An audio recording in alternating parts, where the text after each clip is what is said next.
Today we're going to read Students' Work Ethic Affected by Peer Groups Desire to be Popular.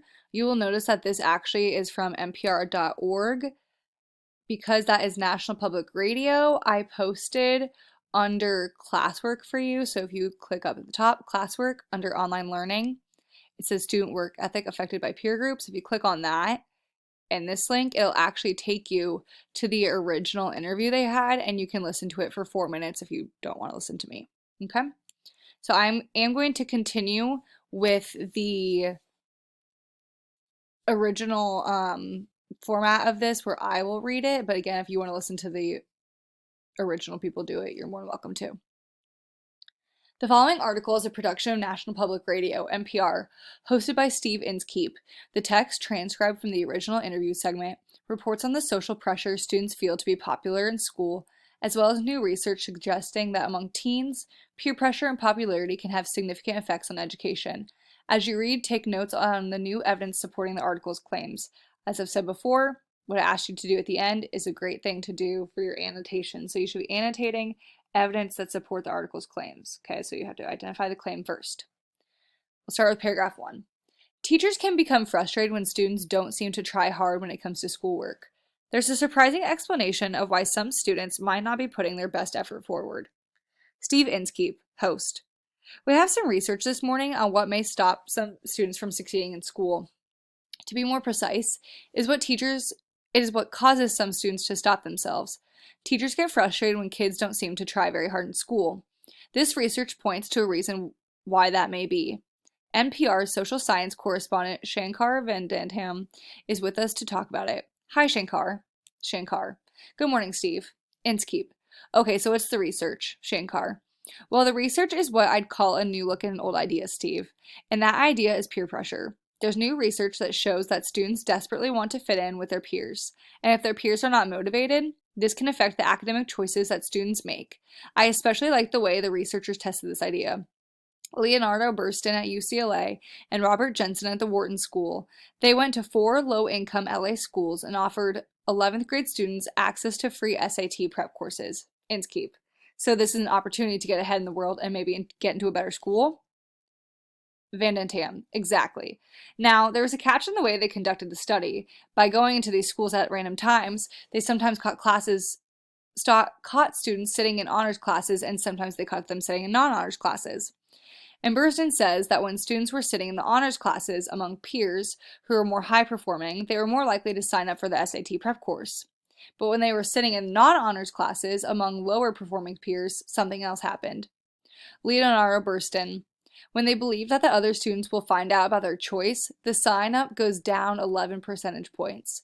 So instead of 72, we see 61%. Big drop. Many students are forgoing this opportunity just because they don't want their peers to find out. Inskeep. Wow. So students essentially don't want to be seen as a nerd, or in any case, they don't want to be seen as different than what their peers are doing. Vandantam. That's exactly right. One of the things that the researchers tried to establish this is that they offered these courses either public or in private in the different classes. And what they found was that students sitting with lower performing peers were more likely to sign up for the SAT prep course when their choice was private. When the sign-up was made public, these students were declining to sign up because they thought their peers would find out. Now, what's interesting, Steve, is that peer pressure worked in exactly the opposite direction in the honors classes. Now, students sitting with the high-performing peers where the norm was to do well academically, these students were more likely to sign up for the SAT prep course when the choice was public. In both cases, students were using sign up for the SAT prep course to signal to peers that they were adhering to the norm of the individual classrooms. Inskeep. Does this confirm the old wisdom of parents who are concerned about the kinds of kids you're hanging out with when you're young? Vandantam. It totally would, Steve. And I mean, you can't always control the peers that your kids are with, but I think what the study is pointing to is the idea that you might want to be mindful about how you present choices to your kids, depending on which peers are around them at that point. Inskeep. Does this peer pressure work the same on all kids in the classroom? Vandantam. You know, that's a really interesting question, Steve, because Burston and Jensen find that in fact that's not the case. These peer pressure effects are strongest and among students who care a lot about being popular. Here's Burston again. Burston. We find a very large drop among students who care about popularity when they're sitting non-honors classes, okay? And a very, very small one for those who don't care about popularity, which is again suggestive of these peer pressure effects that we're looking at. Van den Tam. What Burston and Jensen are finding, Steve, is that when a student cares about popularity, they are massively affected by their peers. When they don't care about popularity, they're really not affected by their peers at all. Inskeep, and they're able to decide for themselves. Van den Tam, exactly. Inskeep. So what should parents and teachers do with this information? Van den Tam. Well, I think, as you said a second ago, Steve, teachers and parents need to be keenly aware of how much peers affect the choices that students make.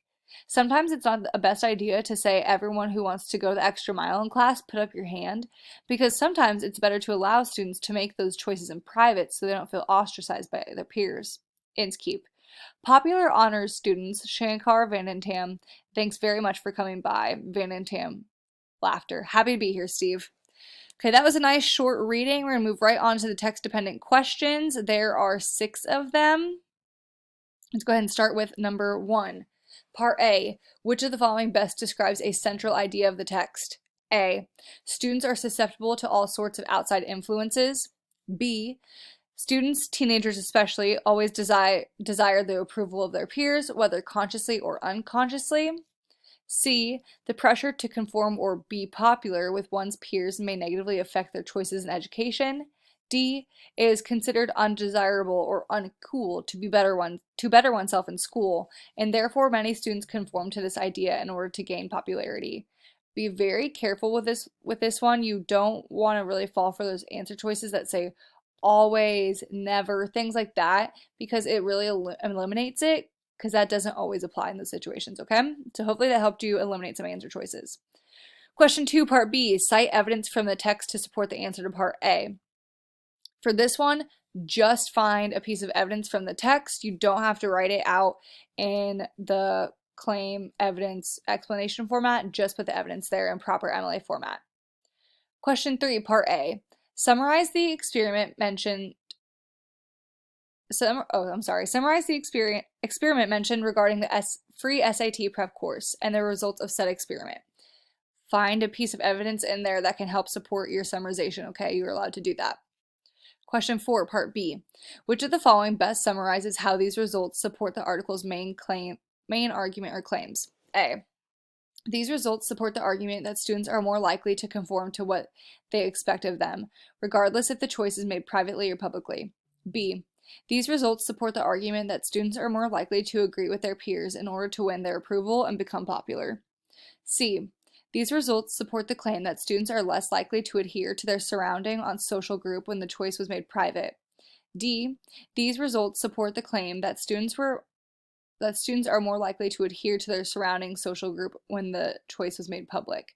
If you need to go back and reread, do so, because you don't want to miss up the details for that question. 5. What does the term ostracize most closely mean as used in paragraph 20? Go back to paragraph 20, reread. If you need to use your resource, that is fine. A. Excluded. B. Tormented. C. Outperformed. D. Ignored. Question 6. Drawing from the text, what is the most conclusive solution offered to regulate, if not solve, this problem of peer pressure? A. Students should be given choices in how to respond in class. B. Parents and teachers should emphasize that their children, students should not care about popularity. C. Adults, teachers, parents, etc. should be mindful about how they present choices to students, being aware of the presence of others and student privacy. D. Students should always be allowed to respond to questions or opportunities privately. For question 6, go down to page 2 in the middle and read from there to the end if you need to remind yourself of what that solution was. Discussion questions. There are 3 listed. Remember, you only have to pick 2. 1. Do you agree with the conclusions made in the article? Why or why not? Cite evidence from this text and your own experience in your answer. 2. Why do people care about being popular? Why do others not? Do you yourself value popularity or being well liked? Cite evidence from this text and your own experience in your answer. 3. What are the effects of following the crowd? Cite the evidence from this text, your own experience, and other literature, art, or history in your answer. Good luck. Again, if you go to my post, the code for this one, I believe that is a 0. not an O. So 0BJNL. If you notice that's actually an O, please comment that in the class comments so your peers may know. If you have questions, email me or reach out to me at my Google Voice number. Good luck and let me know if you have any questions.